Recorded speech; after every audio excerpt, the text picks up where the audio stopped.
Salut les makers, c'est Nebran, j'espère que vous allez bien. Je vous retrouve aujourd'hui pour un nouvel épisode. C'est parti.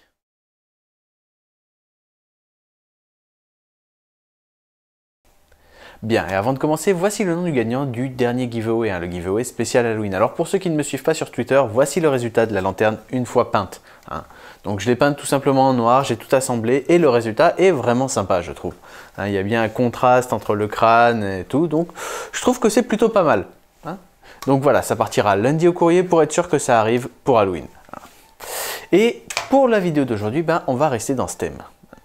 À l'approche d'Halloween, je suis toujours un petit peu d'humeur à me faire des films ou des séries type films d'horreur, séries fantastiques, axées horreur. Et l'une de mes séries préférées dans ce domaine, c'est Supernatural.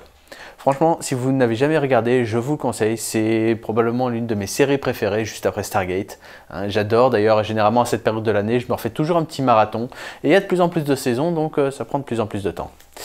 Mais malgré ça, je n'ai jamais fait en fait de print en rapport avec Supernatural parce qu'il n'y a pas énormément d'objets iconiques de la série. C'est plus l'histoire en elle-même qui est vraiment géniale plus que les objets. Alors bien sûr, il y en a quand même quelques-uns, le couteau de rubis, l'épée angélique, quoi d'autre, l'Impala. Bon, si vous connaissez pas la série, je dis des mots qui ont aucun sens pour vous, mais bon, ceux qui connaissent savent de quoi je parle. Le Colt aussi, pareil, c'est vraiment des objets que j'aimerais bien imprimer. Un jour, je les imprimerai sans doute. Mais pour ce premier print, j'ai choisi tout autre chose. J'ai choisi ceci. Pour ceux qui ne savent pas ce que c'est, il s'agit de la première lame. Alors pour ceux qui ne savent vraiment pas ce que c'est, la première lame est en fait la lame avec laquelle Caïn a tué son frère Abel, d'après la Bible, et qui sert au héros de la série à tuer Abaddon, un des chevaliers de l'enfer. Voilà, alors je vous spoil un petit peu, mais bon, c'est pas bien grave. Donc cette lame est géniale, et si je l'ai choisie parmi tous les autres objets que j'aurais pu imprimer sur cette série, c'est à cause de sa forme. Alors j'aurais pu imprimer un couteau, le couteau de rubis, mais il y a des bons modèles sur internet, mais ils sont pas déjà vraiment géniaux je trouve, et surtout ça reste des modèles assez simples. Après avoir imprimé ce crâne, en fait, je me suis dit que ce serait bien de refaire un essai avec des modèles organiques, parce que jusqu'à présent, j'ai imprimé surtout des modèles géométriques simples sur l'imprimante. Alors ça a ses avantages, c'est assez facile à imprimer, ça ne demande pas énormément de détails, mais voilà, j'avais encore pas trop fait de modèles organiques, mis à part le crâne, et celui-là est un très bon exemple. Et je suis super content du résultat. Vous pouvez voir sur les photos, les détails ressortent vraiment super bien. C'est génial. Je veux dire, c'est à la base, je crois, une mandibule, un morceau de mâchoire qui a été transformé en lame. Et on voit les dents qui sont sorties super bien, les supports n'ont même pas laissé de traces ou très peu. Non, franchement, ça s'est imprimé vraiment parfaitement en fait. C'est génial, je trouve. Et c'est quand même massif. C'est plutôt pas mal.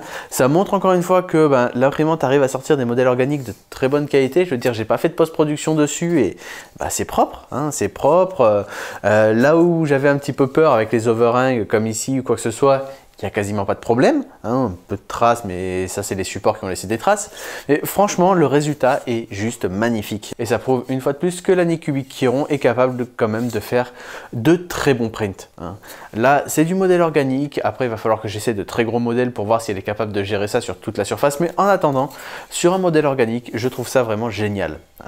Alors un modèle organique, pour ceux qui ne savent pas trop, c'est un modèle qui a énormément de détails, des courbes. C'est un petit peu comme si on avait dessiné à la main. On a deux types de modèles, les géométriques qui sont faits avec des assemblages de cubes, d'hexagones, de triangles, ce genre de choses.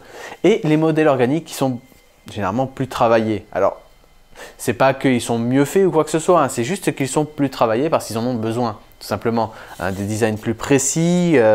Là, vous pouvez voir, c'est pas un couteau fait en forme d'os, ça aurait pas pu être juste un long couteau tout plat ou quoi que ce soit, non. Et ces modèles organiques montrent généralement les capacités de l'imprimante, surtout au niveau des overhangs, des ponts, de la précision, de voir s'il y a du wobble, ce genre de choses. C'est vraiment quelque chose qui n'apparaît pas forcément sur les modèles géométriques simples. Bon, ça ne veut pas dire que les modèles géométriques simples n'ont pas eux-mêmes leurs problèmes que l'on ne retrouve pas sur les modèles organiques.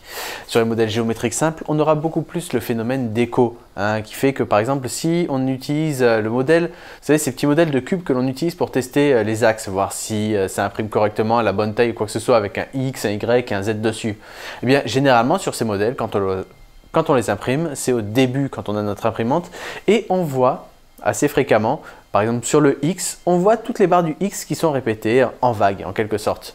Ce phénomène d'écho est dû généralement aux vibrations, au retour du moteur qui n'est pas très précis et c'est quelque chose qui n'apparaît pas forcément sur ce genre de print parce que c'est généralement dû aux changements d'angle en fait qui sont assez bruts sur les modèles géométriques et qui ne sont pas du tout bruts, qui sont beaucoup plus déliés, on va dire. Je sais pas, j'arrive pas à trouver les mots, mais qui sont beaucoup plus souples, beaucoup plus soft sur les modèles organiques parce que voilà, c'est plus comme si ça avait été dessiné à la main, alors que les modèles géométriques sont beaucoup plus droits, les changements d'angle sont beaucoup plus bruts.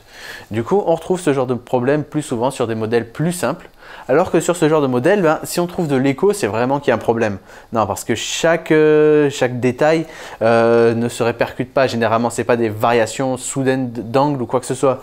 Donc, on ne retrouve pas ce genre de problème dessus. Par contre, là-dessus, on aura beaucoup plus de problèmes d'overhang, de problèmes de petites pièces qui n'ont pas été forcément faites pour l'impression 3D et qui vont donc se décrocher parce qu'elles sont imprimées sans aucun support en quelque sorte.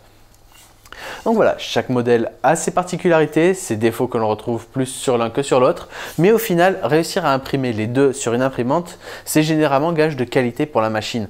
Parce que là, franchement, il n'y a rien à redire sur ce modèle. La jonction n'est pas très propre, c'est vrai, mais ça vient plus du modèle. Je crois qu'il y a un léger décalage de taille entre les deux modèles. C'est en fait en deux parties. Évidemment, on a la poignée d'un côté et la lame de l'autre.